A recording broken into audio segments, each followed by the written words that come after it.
saya Marta Suherman. Buat teman-teman di sini yang mungkin kemarin ngikutin di Instagram saya ada pemotretan Miss Indonesia 2024. Buat teman-teman yang penasaran kayak gimana sih keseruannya, bagaimana melakukan pemotretan dan juga setup lightingnya di sana, disimak terus sampai habis karena di video ini saya akan bahas sampai tuntas.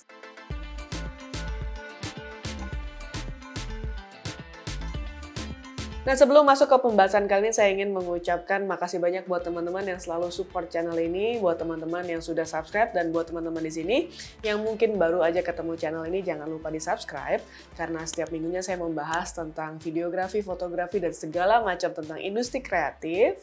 Dan juga buat teman-teman di sini yang mungkin membutuhkan jasa fotografi, videografi, ataupun segala yang berkaitan dengan industri kreatif juga, silakan email ke martasuherman@gmail.com atau kontak ke nomor di bawah ini. Nanti akan dibantu oleh administrasi saya. Buat teman-teman juga di sini yang menanyakan apakah bisa memanggil saya untuk kebutuhan kampus, perusahaan, ataupun komunitas, langsung kontak ke nomor tersebut. Nah, tahun ini adalah tahun kedua diajak oleh teman-teman di MNC Group untuk memotret Miss Indonesia. Dan tahun ini Miss Indonesia ke 2024. Sebelumnya saya memotret di Miss Indonesia 2022 dan itu seru banget. Dan untuk pemotretan yang kemarin itu saya berhadapan dengan 38 finalis dari seluruh penjuru Indonesia dan keren-keren banget dan cantik-cantik banget dan pastinya pintar semua. Di sini buat teman-teman yang mungkin penasaran kayak gimana sih melakukan sebuah pemotretan dengan jumlah orang yang cukup banyak ya, 38 orang itu bukan jumlah yang sedikit dan itu hanya dalam satu hari photoshoot dan hitungannya juga tidak full banget ya, itu kira-kira shootnya itu kita mulai setup di pagi, tapi pemotretannya itu saya baru mulai kira-kira di sekitar jam 2 siang. Dan terakhir itu mungkin kira-kira sekitar durasi 7-8 jam, pemotretan itu selesai. Kemudian apa sih tema yang difoto waktu itu? Kebetulan saya kebagian dari sekian banyak fotografer yang terlibat dalam Miss Indonesia 2024. Saya itu kebagian untuk baju adatnya. Nah, di sini cantik-cantik banget dan keren-keren banget karena ternyata baju tradisional Indonesia itu bagus-bagus banget.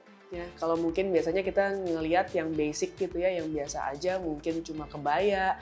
Tapi di sini banyak banget baju adat yang secara tampilannya bukan cuma hanya di baju tapi juga dari headpiece semuanya itu keren-keren banget.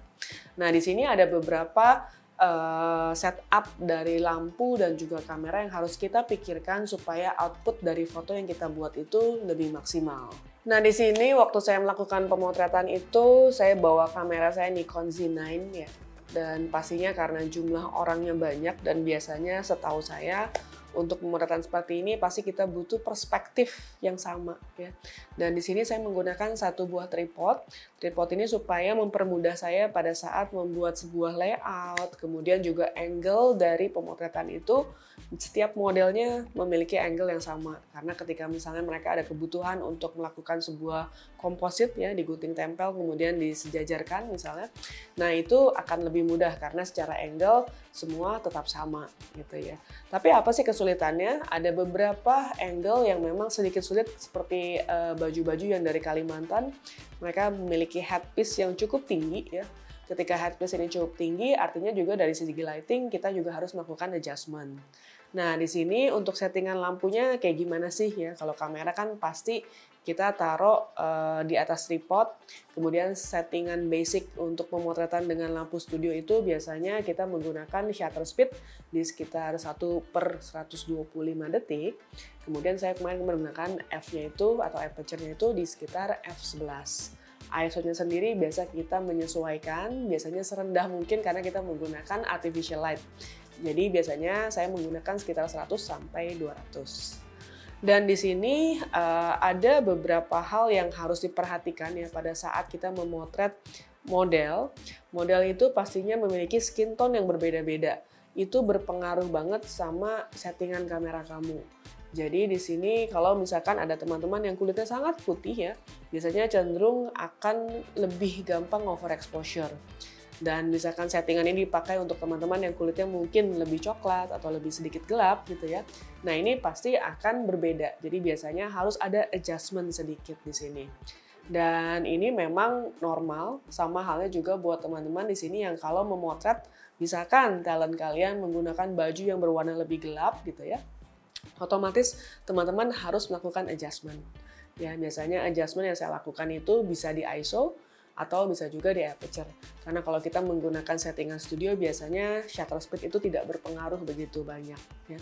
Dan di sini teman-teman juga kebalikannya, kalau teman-teman memotret dengan baju yang berwarna yang sangat muda atau sangat terang, misalkan putih ya atau warna-warna krem, itu biasanya juga harus kita adjust supaya tidak overexpose. Kemudian kemarin saya settingan lampu itu menggunakan sekitar 5 lampu. Lampu pertama itu main light-nya ada di kanan atas. Kemudian saya lakukan fill light di bagian kiri dan juga ada 2 kicker. Jadi ada 2 strip light dari bagian belakang. Kemudian terakhir saya ada menambahkan 1 buah lampu di bagian bawah untuk menerangi bagian kaki. Kenapa bagian kaki perlu diterangi? Karena biasanya ada beberapa baju-baju yang cenderung agak lebih lebar atau mungkin ada baju yang menghalangi cahaya itu sampai ke bagian kaki. Maka daripada itu, biasanya aku tambahkan 1 lampu untuk mengisi pada bagian kaki tersebut ya. Karena kalau misalkan bagian atasnya terang, kemudian kakinya ini agak gelap kan kurang cantik ya, kurang sempurna. Jadi biasanya harus kita pikirkan dengan baik pada saat kita mencahayai 1 buah subjek, apakah itu model ataupun kita memotret sebuah benda yang dalam ukuran besar, kita harus pikirkan apakah kita memang ingin membuat sebuah efek cahaya ini tidak merata, misalnya bagian atasnya lebih terang dibandingkan bagian bawah, atau kita pengen secara sempurna dari atas sampai bawah itu terang dengan rata. Jadi di sini teman-teman harus pikirkan kira-kira ingin membuat seperti apa.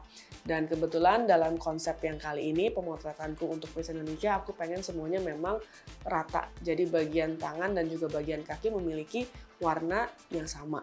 Nah kemudian untuk lensanya sendiri kemarin aku pakai lensa 24-70 ya. Biasanya full body aku cenderung pakai di sekitar focal length-nya itu di 50 sampai 70 ya. Di sana biasanya focal length yang less distorsi. Tapi kalau misalkan teman-teman bertanya kalau motretnya portrait gimana? Nah, kalau potret ini biasanya setiap orang pasti punya preference yang berbeda-beda.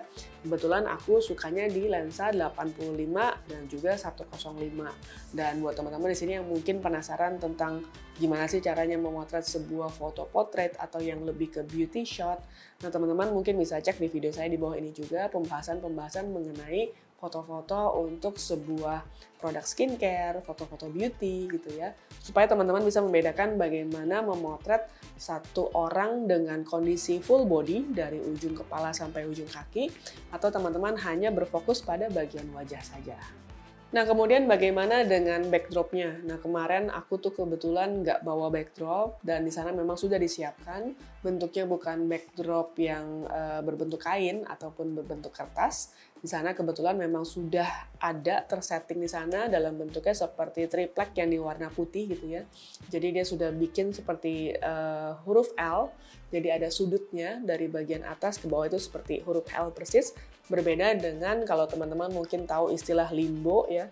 Limbo itu biasanya berbentuk seperti kain ataupun kertas yang tanpa ada sudut ya. Itu biasanya limbo atau disebut juga dengan infinity gitu ya, sesuatu yang background itu tanpa ada batasan, tanpa sudut gitu ya. Nah, di sini sebenarnya kalau teman-teman mungkin bertanya-tanya mendingan yang mana ya Kak? Kalau kita memotret itu menggunakan kain kah atau kertas atau triplek atau apapun itu, biasanya memang beda-beda. Setiap orang memiliki kesukaan yang berbeda dan semuanya pasti ada plus minusnya. Jadi biasanya kalau menggunakan kertas, ketika diinjak-injak kan biasanya kotor ya. Kalau misalnya teman-teman pakai huruf L gitu ya, dilekuk sampai bawah seperti limbo. Nah biasanya kan bagian kaki di bawah itu biasanya diinjak-injak dan biasanya otomatis akan kotor. Kertas yang kotor itu biasanya memang agak sulit untuk dibersihkan. Jadi biasanya kalau kertas kita memang sudah harus mengikhlaskan selama berapa lama pemakaian pemotretan, itu memang harus diganti dengan yang baru. Lalu bagaimana kalau dengan kain? Kain juga sebenarnya salah satu solusi yang baik. Kalau teman-teman ingin menggunakan kain itu bisa juga digunakan. Tapi kain ini teman-teman harus pastikan memiliki bahan yang cukup tebal, jangan terlalu tipis. Karena biasanya kalau kita menggunakan kain, imbasnya itu adalah ada efek-efek lekukan-lekukan. Ya, kecuali kalau teman-teman bisa membentang secara sempurna supaya semuanya itu bisa lebih bersih gitu ya, supaya tanpa ada lekukan sama sekali. Nah, itu salah satu challenge-nya kalau teman-teman menggunakan kertas ataupun menggunakan kain. Alternatif lain adalah menggunakan triplek seperti yang saya gunakan. Triplek akan lebih mudah, ataupun teman-teman menggunakan tembok ya, pasti akan lebih mudah karena tembok ataupun triplek yang dicat biasanya itu akan lebih mudah untuk dibersihkan dengan dicat lagi, cat ulang gitu ya. Nah, tadi juga sama kalau teman-teman menggunakan kain bisa dicuci ya, tapi efeknya itu kadang-kadang berhadapan dengan lekukan-lekukan. Nah, di sini buat teman-teman ini sebuah pilihan ya. Kalau tembok atau triplek kita nggak bisa ngelipet. Jadi kalau teman-teman butuh satu buah pemotretan dengan membawa triplek itu agak sulit gitu ya. Jadi secara mobilitas tidak mobile sama sekali. Biasanya hanya ditaruh di satu buah studio dan tidak bisa dibawa pergi bertraveling kemana-mana. Nah, teman-teman suka yang mana? Teman-teman bisa tuliskan di kolom komentar di bawah ini. Kira-kira teman-teman kalau melakukan pemotretan sukanya itu pakai kertas kah? Pakai kain? Atau teman-teman suka dengan studio yang berbentuk limbo atau menggunakan triplek atau tembok yang sudah diberikan warna tertentu? Kemudian mungkin yang jadi pertanyaan teman-teman di sini adalah bagaimana sih caranya handling 38 orang ini gitu ya. Pastinya di sini kalau kita memotret orang dalam jumlah banyak, kita butuh satu orang yang mengurus untuk trafficnya itu sendiri. Biasanya saya didampingi satu orang produser. Kalaupun teman-teman di sini nggak punya produser, teman-teman coba hire satu orang yang khusus untuk melakukan checklist.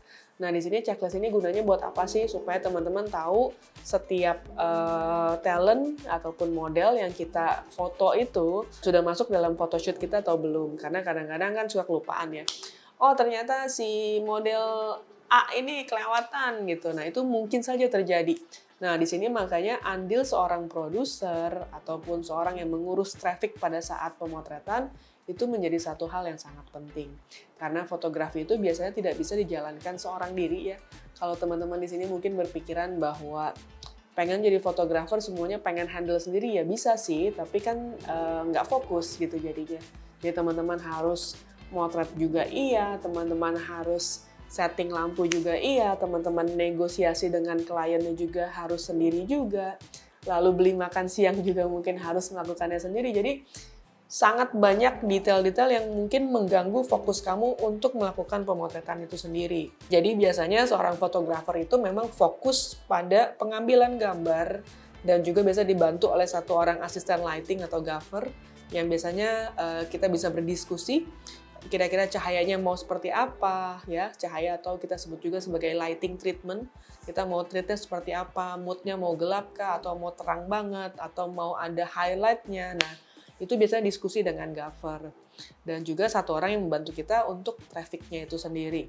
Dan di sini juga biasanya ada satu orang kita sebut sebagai runner ya, yang biasanya bantu-bantu kita nih.